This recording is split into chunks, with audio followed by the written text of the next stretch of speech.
Alright, we should be live. Microphone looks good. Window capture. Alright, we're back. We're working on Kaust.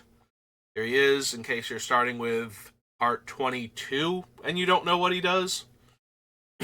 So, we are at 105 cards, and normally I like to do 60 spells, 40 lands, but Kaust has a very low mana requirement compared to a lot of commanders. He's a 2-drop. Most of his spells can be cast on 3, and then he can flip them up, so it's not like we even need to get the higher mana for the morph costs. So one of his biggest things is going to be his commander tax, actually, is going to be where a lot of our mana winds up going to in later turns after he's died a few times. So yeah, we might not even need to get him down to exactly 60. I feel like 65 is the minimum. Um, I would go on lands like 35 lands plus the ramp cards that he runs. So I don't want to go lower than that, I don't think, but certainly allows for it with how low his mana cost is and the fact that he runs on 3 mana pretty well. I think like 5 is where he's at his happy point, because 5 is enough to recast him once, almost twice, play a spell and a morph in the same turn, like one of the cheaper spells, or pay an equip cost or something and a morph creature in the same turn. So yeah, I'm not 100% sure I even need some of the tutors. I like the tutor to the top ones from Barrage Block because of the manifest cards we have, but I don't think I need. Not 100% sure I need Ladmary's Call or the Fauna Shaman, and therefore don't probably need the Survival of the Fittest that I didn't put on the list. So the biggest area we have room to cut is actually in the morph creatures, but I don't want to go too low on them, since then we have to focus on our manifest cards in order to get things going. But he does have a lot of morph cards. Um, so Thousand Year Elixir is only for him, and I don't know that we actually need it. I did go back and add it in for like after adding all the cards on the list, because I realized I didn't have it on the list, but we might not even actually need it. Like we might be able to bypass this entirely. Just use the other haste enablers that we have. So fires, Rhythm of the Wild, Orabrask, um, Swiftfoot Boots. I was gonna say we don't have Lightning Greaves because putting Greaves on one of the morph creatures means we can't target it with cost mid combat. So that one's actually not a combo. Yeah, we can probably actually cut Thousand Year Elixir. He's literally the only thing that has a tap activate ability in the entire deck, I think. So giving him haste only isn't worth a card. I believe there might be like one or two others that I'm forgetting. Um, I'm wondering if we don't actually need Delnay. So Delnay's thing is that they will copy Mentor of the Meek, Welcoming Vampire, but I don't think like we cut the Master of Pearls, we cut the the Thelonite Hermit, the Deranged Hermit variant. So we don't have any of those left in the deck anymore.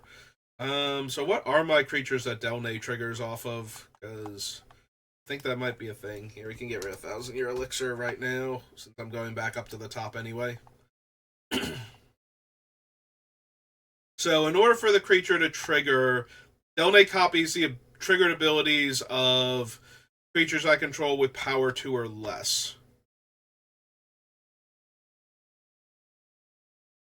Like, it doesn't copy things that trigger off of creatures' power 2 or less, unfortunately. Otherwise, Delne would almost definitely stay in because most of my creatures are at some point in time 2 power creatures. So even if their things aren't triggering, the things that trigger off of my creatures coming into play would be triggering off of a 2 power creature. But yeah, Delne doesn't work that way, so. um Istrodon, Croson Colossus, Skittish Valisk, none of them meet the requirements. All those are too big. Root Elemental, Crucible of Worlds isn't a thing. Chroma's too big. Vigor's too big. Lightsteel, Norn, Orabrask. So Mentor is one. Ash Cloud's too big. Yeah, it gets turned face up with the counter, so that's not a trigger. Otherwise, it would explode for being a 0/0 while waiting for the trigger to resolve. So that one doesn't work either. War Shaman, Whisperwood, no. Survivalist works if I turn it up with our commander, because then it would be a 2 power creature, since Megamorph only cares if you paid the Megamorph cost, not if you turned it face up any other way. So technically that one is 2. Same is true for Den Protector and Hidden Dragon Slayer. So we're technically up to 4 right now. Roll the Promised End, Primal Hunger, Guardian Project, Rhythm of the Wild.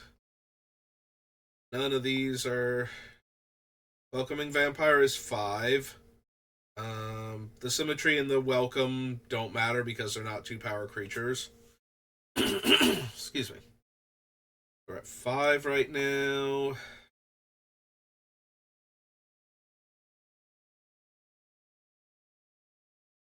Yeah, it's not looking too good for Delne.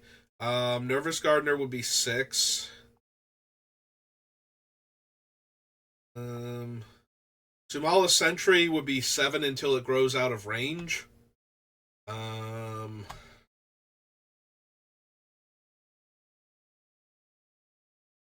Shaman's an activated ability.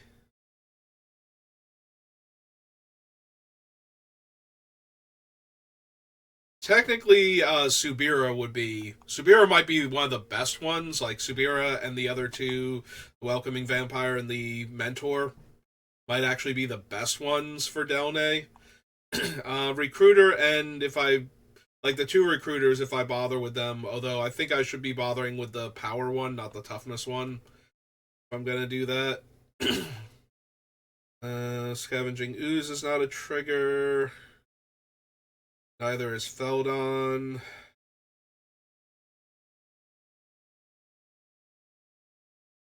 I see him perfect. Kaust himself is a 2 power creature, so I would get to draw 2 cards. That actually might be the best argument for keeping Delne in, is that my trigger from Kaust would get copied.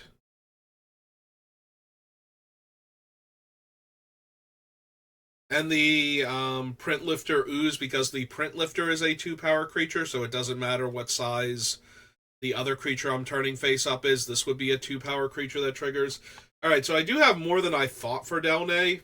Some of them are questionable, but certainly viable because of how Kaust works with Megamorph creatures. They would be 2 power creatures when turned face up. So they do technically work with Delne at that point, and we do have enough other 2 power creatures with triggered abilities that he's not completely useless, or they're not completely useless. I think Delne's a they. I could be wrong about that.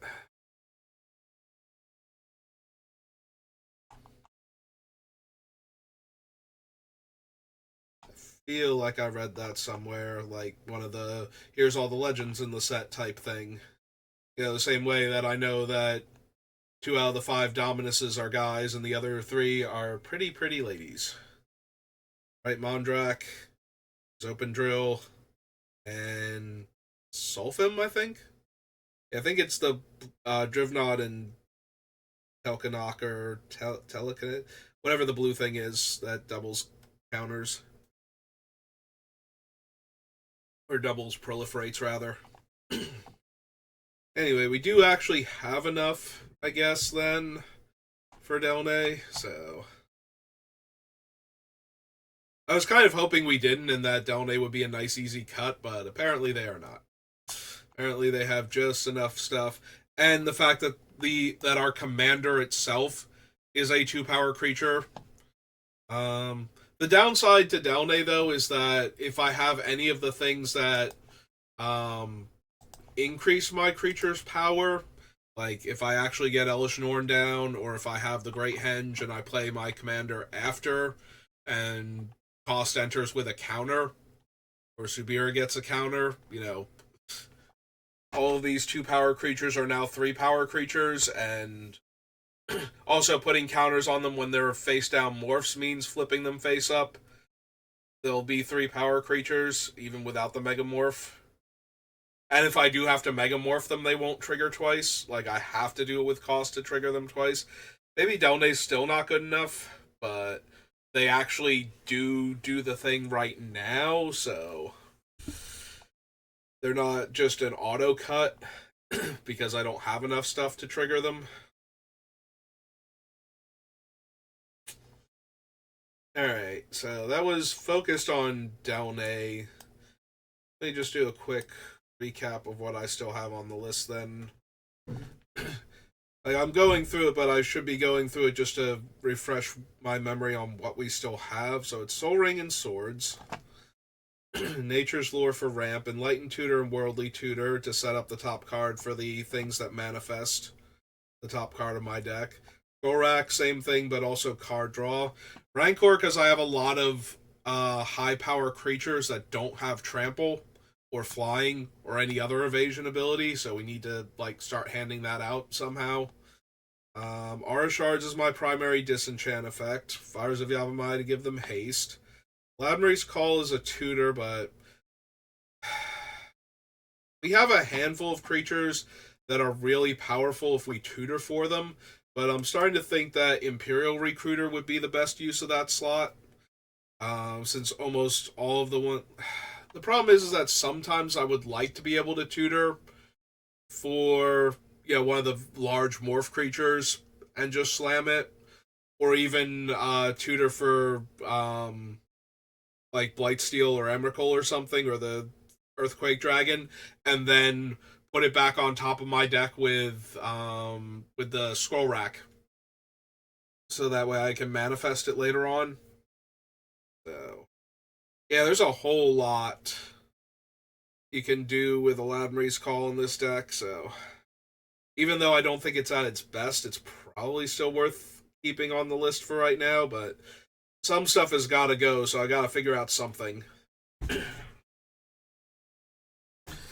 Alright, Exalted Angel is one of our more potent morph creatures, and that it has an evasion ability attached to it. The lifelink, the pseudo lifelink is fine, but not essential. But the fact that it is a very large flyer for functionally 3 mana in our deck. Histrodon lets us draw a card for it dealing combat damage, which means the turn we flip it up with cost, or just flip it up with its own morph cost while cost is in play, means we get to draw 2 cards. Krosan Colossus is it's like the 3rd largest morph, I think, that we can flip face up, right? Or 2nd largest. Krosan Cloud Scraper is definitely larger. I'm trying to remember if we have like a 10-10 or something. It might actually be the 2nd largest morph creature, like just base stats we can turn face up. Valisk actually weirdly works with our deck because of the coin flip. Being able to turn it face down is actually helpful. Like, we would like to lose the coin flip a lot of the time to get extra benefit out of the Valisk.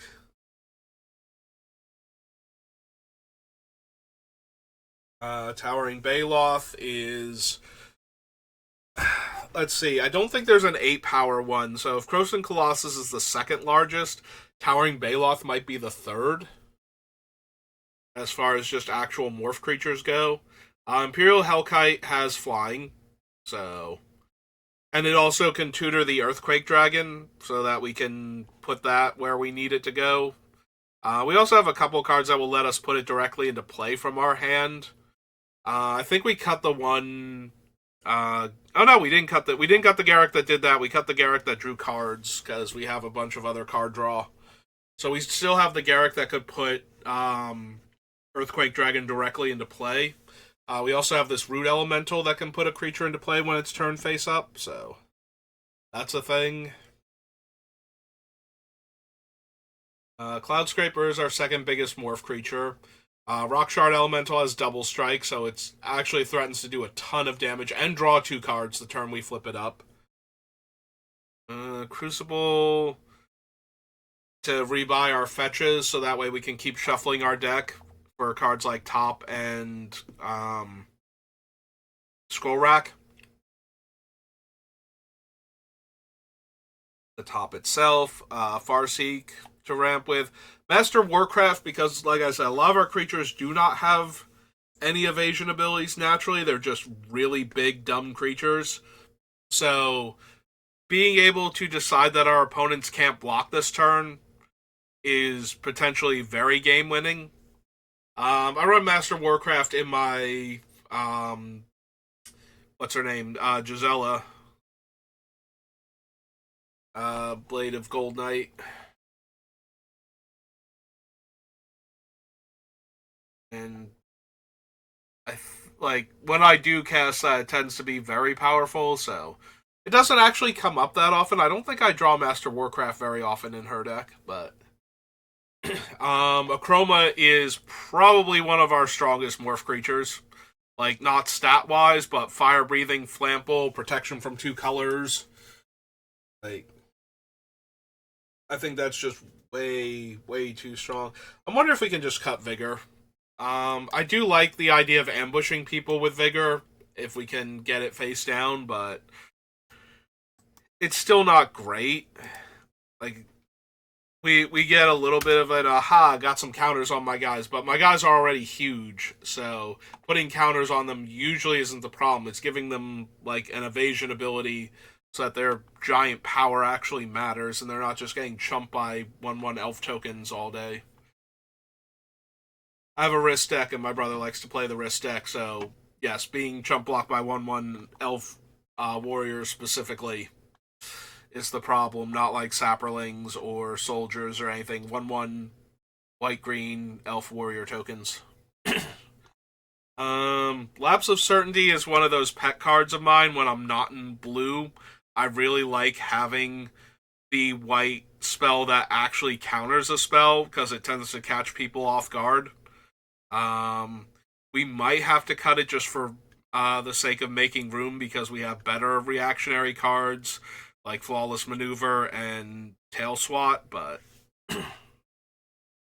or Deflecting Swat rather. Path to Exile is one of our best removal spells for creatures. Blightsteel Colossus is one of our better disguise, not disguise, cloak and manifest hits. Norn is a really good one for that, and she's just generally powerful, like killing off all of our opponents' 2 toughness creatures, or flipping her up mid combat to just win combat if she's face down. So she's got a lot going on for her in that regard, but she is just raw power. I can see cutting her for the same reason that I'm cutting Vigor. Like, it's good, but it's not the best. She's a lot better, though, at messing with our opponents when she suddenly flipped face up than Vigor is, so. Aura Brass gives haste and makes it a little bit harder for our opponents to block, so. But mostly he gives haste is the main reason he's in here. Mentor is one of our best card draw spells. Boros Charm, I can see cutting it because it's a little bit worse than Heroic Intervention, and it's not free like Flawless Maneuver is. So The fact that it gives my permanents indestructible until end of turn is super helpful, and the the ability to give double strike to one of my giant creatures can be super relevant. So it's hanging in there, but I can see cutting it. Ash Cloud Phoenix is a recursive face down creature, so with a typo. Um, Hooded Hydra is decent. Like, we turn it face up, it's a 5/5. If it dies instead of getting exiled, we at least get 5/1/1s out of it, which is not nothing, but it starts off as a reasonable sized body. So it's not like the ones where it's I'm a tiny body that makes other tiny bodies and that's all I do. This one is no, I'm a large body, and if you kill me, I suddenly become a bunch of tiny bodies instead. So Trail of Mystery helps us hit our land drops when we don't have as many lands as normal in our commander deck. So I like that one a lot, actually. Woolly Loxodon is like in a multi-way tie for fourth biggest morph. Then if it's 13, then 9, then 7, then we have a bunch of 6s. I can see cutting Woolly Loxodon because we have Acroma, the dragon, and even the Rift Hellion are better than it, so it might be the worst of these 6 power morphs.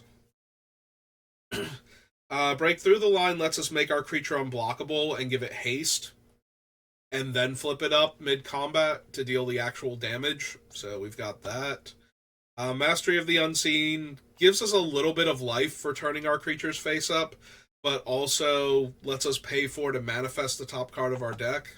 So, War Shaman gives us a way to kill our opponent's creatures with our big morphs when we turn them face up, and also gives us a manifest immediately.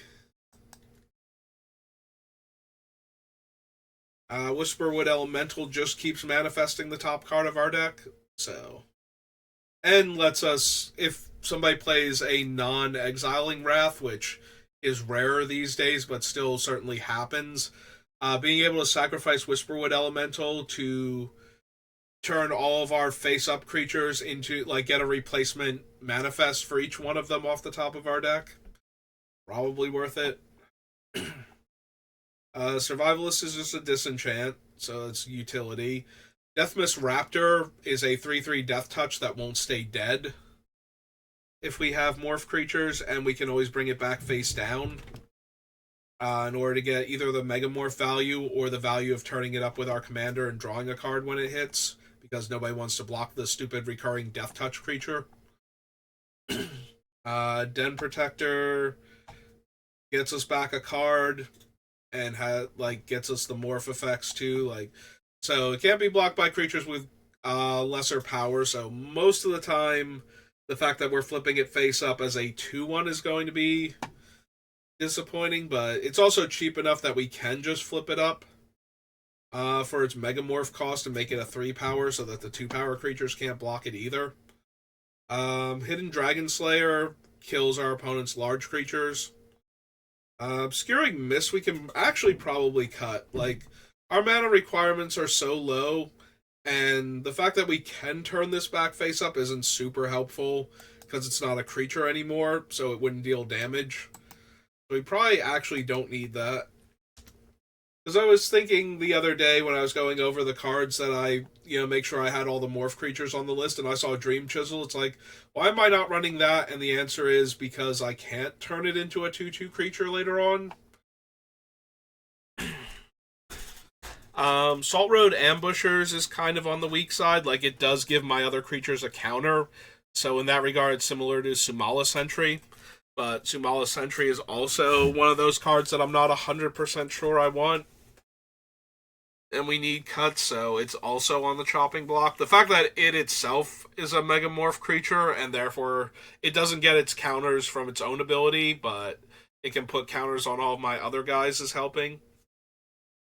Conduit of Ruin tutors Emrakul or Blightsteel Colossus to the top in time for us to manifest them.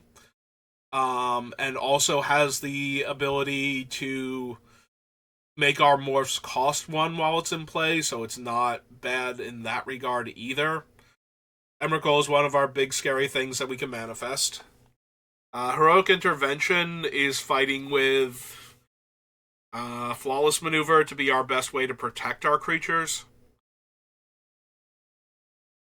Ghalta Primal Hunger is another. Ghalta might be able to go. I do like her cost reduction effect because we have such large creatures. It is possible to make Ghalta excruciatingly cheap to cast. Like pre-combat, we could, if we had the dream curve where we actually hit the Cloud Scraper, we could play Ghalta on 2. We probably want to hit Colossus though and play her on 3 because the Cloud Scraper is eating 2 of our green mana per turn, and we are a 3-color deck, so that's actually a little bit difficult to pull off pre-combat, so that Ghalta can come in and gain haste without having to have spent 2 green mana that turn already. So, but it's still a thing that the deck is capable of doing. So, Fox Ember is one of our better ramp cards when we have a 2-mana commander. Guardian Project draws us a card whenever we play any of our creatures, because they're face down, and face downs have no names and can't share names with other cards then. Rhythm of the Wild gives haste. Embercleave is a little bit questionable. I do like the trample and double strike on it for getting our big dumb creatures through, though. So it has a lot of potential to stay. Also, because we have such low mana requirements, the equip cost of 3, while it's still brutal, like, we go to equip, our creature dies, we're out 3 mana, our deck doesn't have a ton of mana sources, that does mess up our turn, but we also might not have had anything better to do with the mana, so if we're flooding out even a little bit, we have plenty of mana, or should have plenty of mana to throw Embercleave on our guy and attack. Great Henge is just wonderful. We can cheat big creatures into play to reduce the cost, and then our guys come in with counters. We get extra mana, we get extra cards. Shadow Spear is our other trample giving equipment, and can also take hexproof away from our opponent's creatures so that we can Swords to Plowshares and Path to Exile and everything. Most of our removal is exile based for creatures, so removing Indestructible isn't a huge deal, but being able to take away the hexproof. Welcoming Vampires, card draw. Farewell is our flip the board because we're losing card. Symmetry Matrix and Tocasia's Welcome are both extra card draw also. Ghalta Mavrin is another one of our big dumb creatures that I could see cutting. This one we have to cheat into play by manifesting it. We can't just we don't get the cost reduction from regular Ghalta for it, so. But if we do manage to get it into play, our other large creatures make it that much better, but we need another large creature. Yeah, maybe Ghalta Mavrin is the worst one of these that we have on the list now. I like our other ones a lot more. We can cheat Ghalta Mavrin into play with, like, Garruk, but or flipping up the one creature, the 6/5, but we can do that with all of our other things that I put in here to manifest, so. Sorek and Goreclaw are kind of in the middle of thing to manifest because they're a large trampler, but they also give our other creatures trample and haste and a +1/+1 counter, potentially. So, like, all of our things in play have trample, all of our new things get haste and a +1/+1 counter and trample, so I'm kind of inclined to keep them, but they could also go.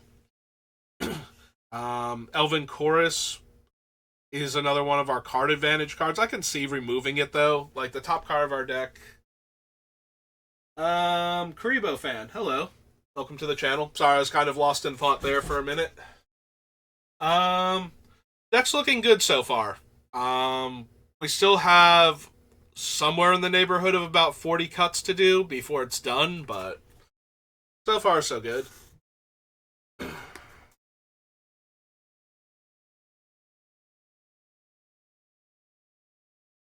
So I could see actually cutting Elven Chorus.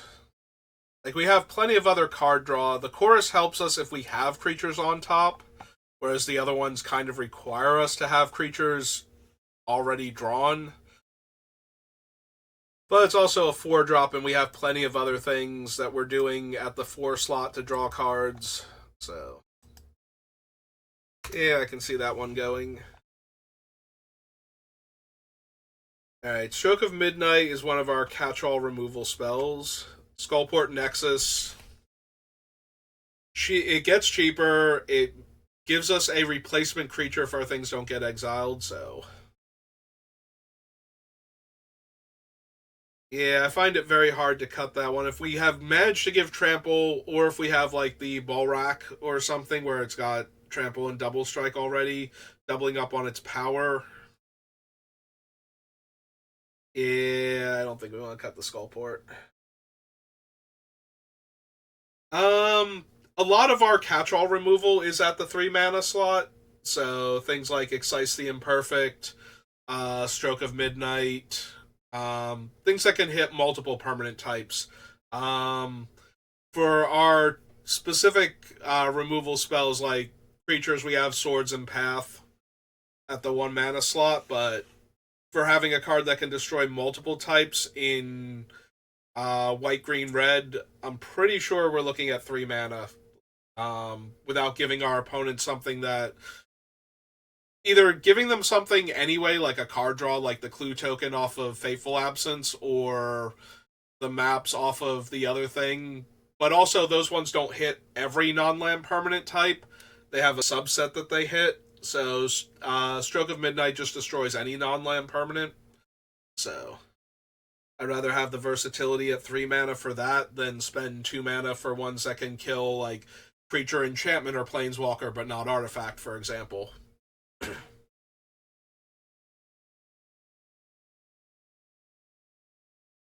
Right, then we get into our disguise creatures. Vindicator, who is terrible with our commander, but good on her own. Clan Basher, who I always want to call Clan Crusher, because that's the other one. Radical to give our guys a counter and trample until end of turn. We're not the most mana hungry deck. We might be able to cut Nervous Gardener, actually. I do like that she can get any basic land type, so we can get our duels and our triome with her, but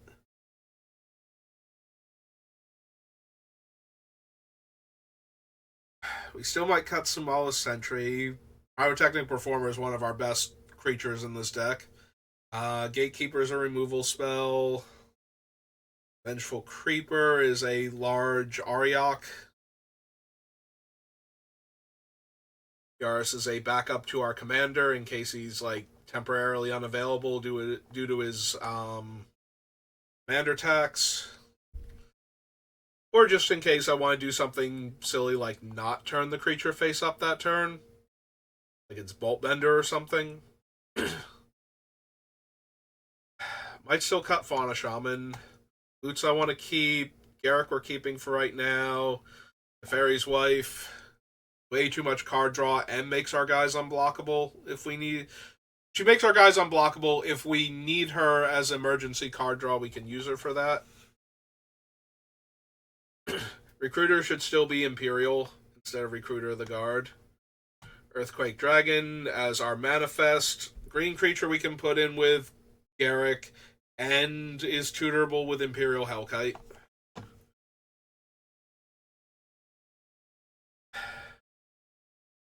Eldon's good for getting the morph creature, like a copy of the morph creature after they've died. I wonder if we don't need him, though. Like, he's a good backup, but we have other backups, so maybe we don't need him. I can kind of see that. So Sorry, Feldon. We also might not need the Loyal Unicorn. If we're turning most of our creatures face up when we attack with them anyway, they don't necessarily need Indestructible, or not Indestructible. They don't even have Indestructible. They just don't take combat damage. So good against little death touch things. That's about it, though. And giant bodies.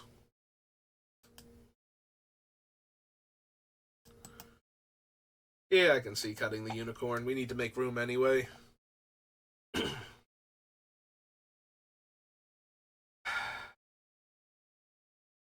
Maybe it's Trouble in Pairs. I did want to try this card out, but this might not be the best deck for it. It's just generically powerful.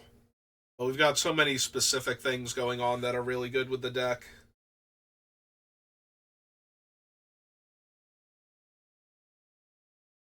Maybe I need to try it out in one of my existing white decks instead. That needs like more card draw in it. Alright, so 1, 2, 3, 4, 5, and 6. Alright, we're down below 100 now. Hooray! We are making progress. Alright, so if we go down to the lists of things... Alright, we can get Elven Chorus off of the card draw since we're not running it anymore. Alright.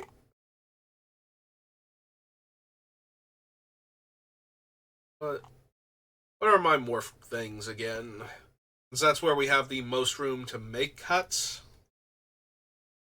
Since we have so many. Salted Angel, Histrodon, Croson Colossus, Kiddish Valisk, Towering Baloth, Hellkite, Cloud Scraper, Rock Shard I kind of want to keep. Rock Shard can potentially go. It has Double Strike but not Trample, but that's still a 4-power Double Striker naturally. Also, Double Strike is just good with cost, getting to draw the 2 cards when we flip it face up. Root Elemental has its uses. Chroma's one of our better ones. Ash Cloud Phoenix keeps coming back. I can see cutting the Hooded Hydra, but I think Woolly Loxodon is the worst one left on the list now. And we should have enough morph creatures that I don't need it. It's also possible we cut the Survivalist. I think we have enough other disenchant effects. And he's so small naturally. Like, the Creeper at least is a 5/5. So we get that.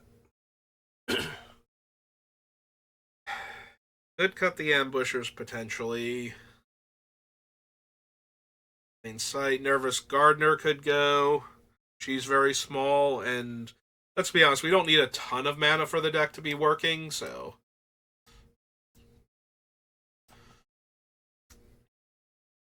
Yeah, maybe we just need to cut the smaller ones that don't do enough. Turn face up, put X counters on it, so just better version of the other thing. Alright, so yeah, I think we cut Woolly Loxodon and we cut Nervous Gardener to make more room. Oops, that's wrong. There he is. Loxodon.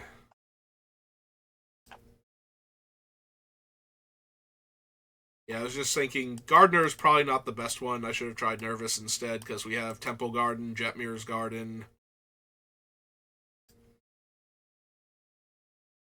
Okay. Those 2 off the list. It's a little more breathing room for the non-morph creatures.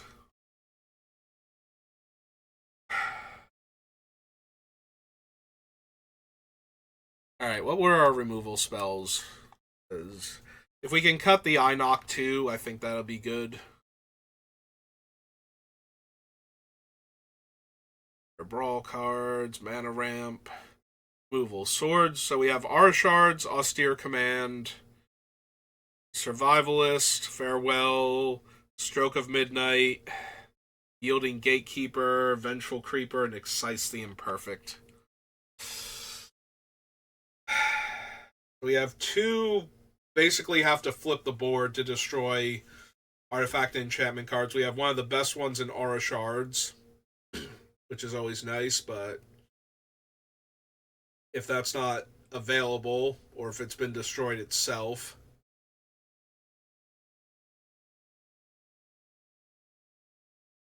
we could probably cut the eye knock, but it seems a little more dicey than I thought it was going to be. Because we already cut the Nantuku for being basically a worse eye knock at that point, so. Soul Ring, Nature's Lure, Farseek, Trail. We got rid of Obscuring Aether. Mox Amber, 3 Visits, Arcane Signet, and Mana Crypt. Should be good for that.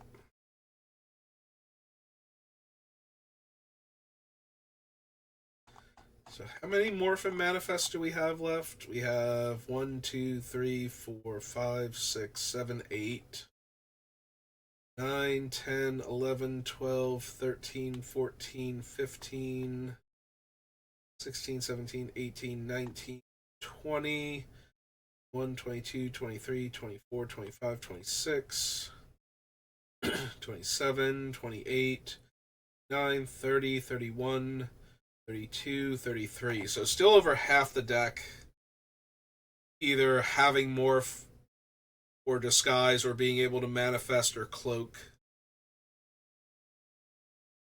So I think that should be fine, but we might still want to cut like 2 or 3 more of them just to make room for other things. I do want to have critical mass on the morph and manifest things, though, just to make absolutely sure that Kaust is turning something face up basically every turn for the first few turns of the game.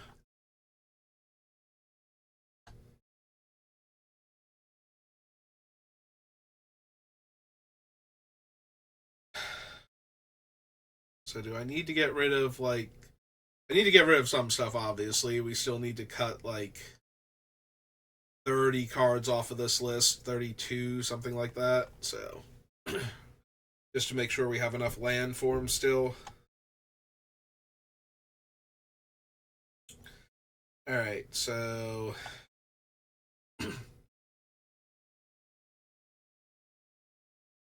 so roughly 30 of the cards on the list are morph creatures. That's roughly half the cards for his deck, so the other half is where I want to cut from first. Alright, Enlightened Tutor and Worldly Tutor I still want. Maybe we can get rid of the Ladmary's Call, though.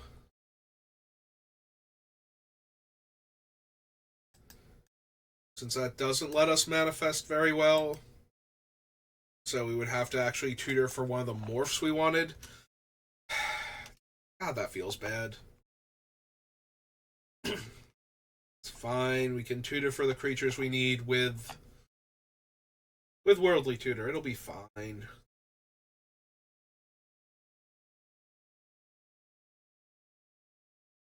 Keep telling myself that, and it doesn't seem quite right.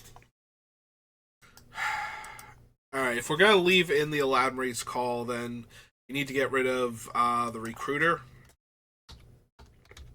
Because that one's more limited in what it can get.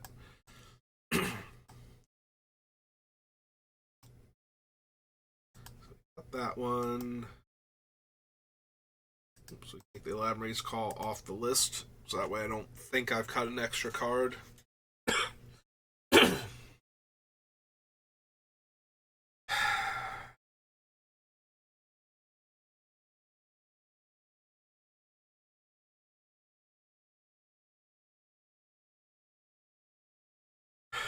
When I cast a colorless creature, I manifest the top card of my deck.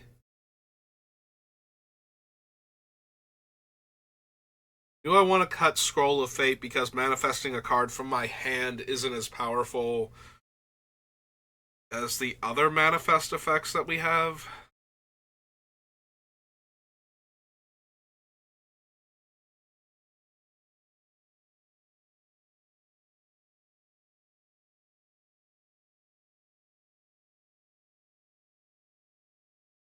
Because I need to have actually drawn the card I want to manifest with the scroll, but it essentially lets me bypass the morph cost once per turn if I draw a morph creature anyway. I just want to put it face down, that's fine, and if it's a different thing, I can manifest it, and if we draw extra lands. So kind of like Vanifar, how she plays out.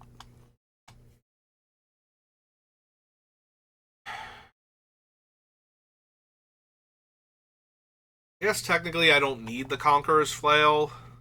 That does put us a bit more um, relying heavily on the flawless maneuver, deflecting SWAT type cards to not get interfered with when we're about to have a really good combat, but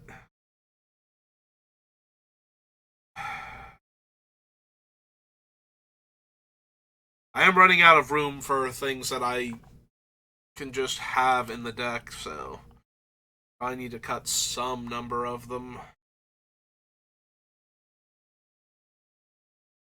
Maybe we cut the other Galta too. Like, I prefer Earthquake Dragon and Emrakul and Blightsteel for our ambush potential over Galta. It's nice that she can be really cheap in the very early game, but that's only going to happen a small amount of the time. Like, most of the time, she's still going to cost like 5+ mana.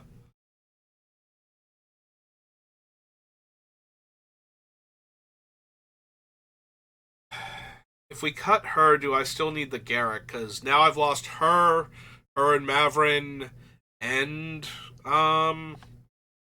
what's its name? Um, what was the other card we were using to cheat big dumb green creatures into play specifically? Or the other big dumb green creature. We lost Vigor. Yeah, we lost Galta and Vigor, and yeah, so that's not leaving us with a lot of big green creatures to cheat out anymore that we can't cheat out anyway with our commander. So yeah, if we get rid of Galta,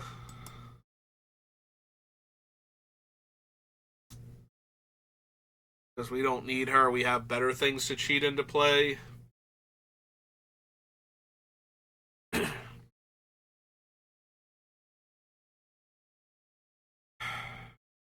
We still have Sorok and Goreclaw, but we can cast them if we can cast the Garruk. Yeah, we might not need Garruk anymore. He's also a 6-drop himself in a deck where I don't think I really super need to get past 5 most of the time to be doing the thing that the deck is trying to do for a while anyway.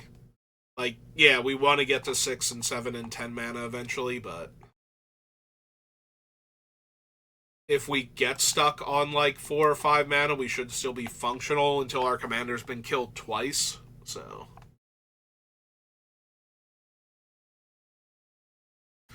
alright, so we take those 3 out. Brings us down to 93.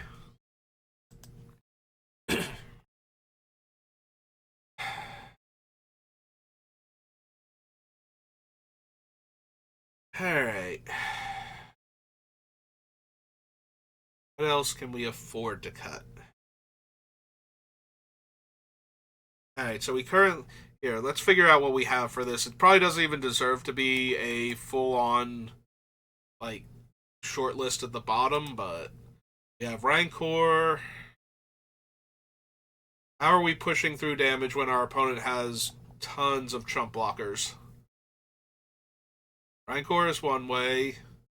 Um, that's a one shot. I want the ones that let us consistently attack with our big things. Norn, Orabrask, Mentor, Ash Cloud, Trail, Whisperwood, Death Mist, Conduit of Ruin, Emrakul, Invention, Rhythm, no, Embercleave, yes. Shadow Spear, yes.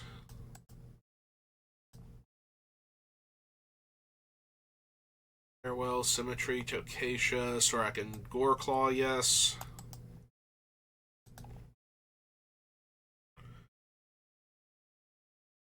Decatur, Clan Crusher.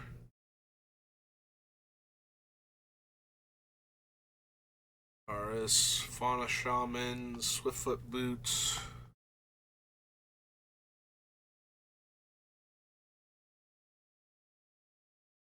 Whale doesn't give trample. Ascension gives flying, but only when it's in play. Still kind of meets my requirements, though. That it's permanent, like the Ascension can go away and the creatures will still have flying, so.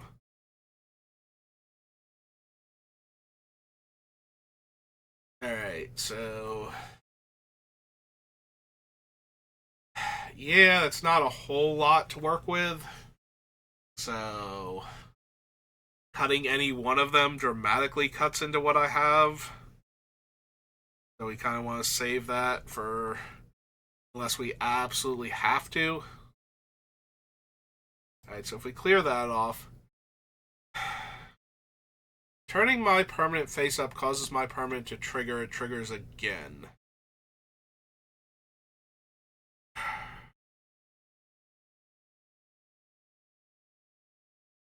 So, really powerful with the actual triggered abilities on the creatures when they're turned face up, but does not actually trigger things like the Welcoming Vampire and Tocacia and everything.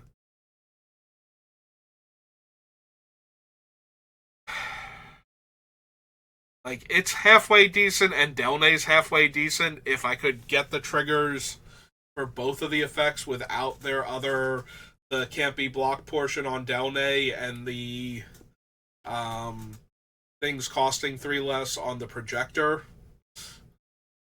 I'd have one amazing card in the deck.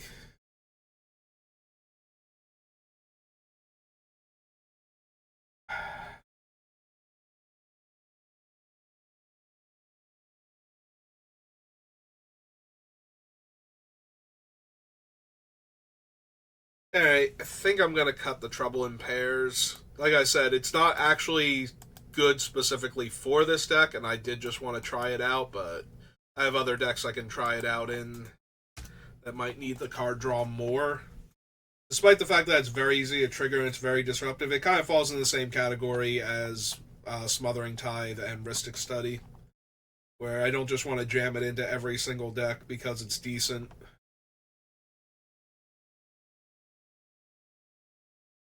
I already have my handful of cards that I jam in every single deck because they're decent. Do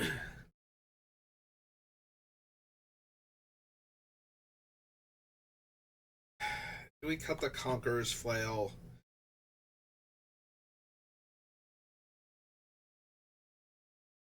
Gives +3/+3 and won't let my opponents cast spells on my turn. Obviously useful for the second ability. The +3/+3 is kind of whatever most of the time.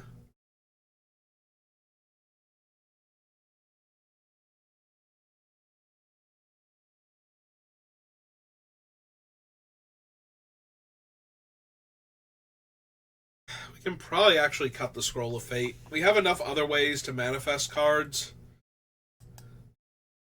But if I'm cutting that, maybe I should cut one of the one-shots instead, like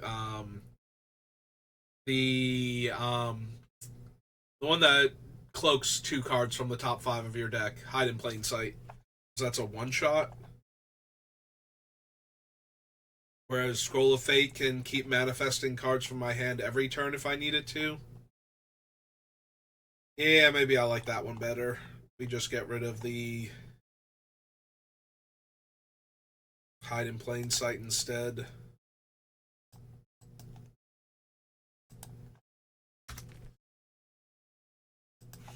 Alright, let's get rid of that. Redundant times it appears on the list.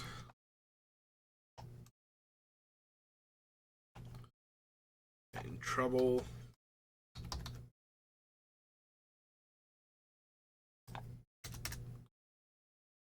back to the top. Brings us down to 91. And we're about at the hour mark. Well, I thought maybe, although I was probably just kidding myself, that we would actually have this done by now. But it looks like we're going to be like at least another stream or two at this rate. If we're going this slow cutting things. Making progress, though. Got down below 100 today, so that's pretty good. Alright, I think I will call it there for right now then. So thank you to Karibo Fan for stopping by, and thank you all for watching, and I will see you next time. Have a good rest of your day.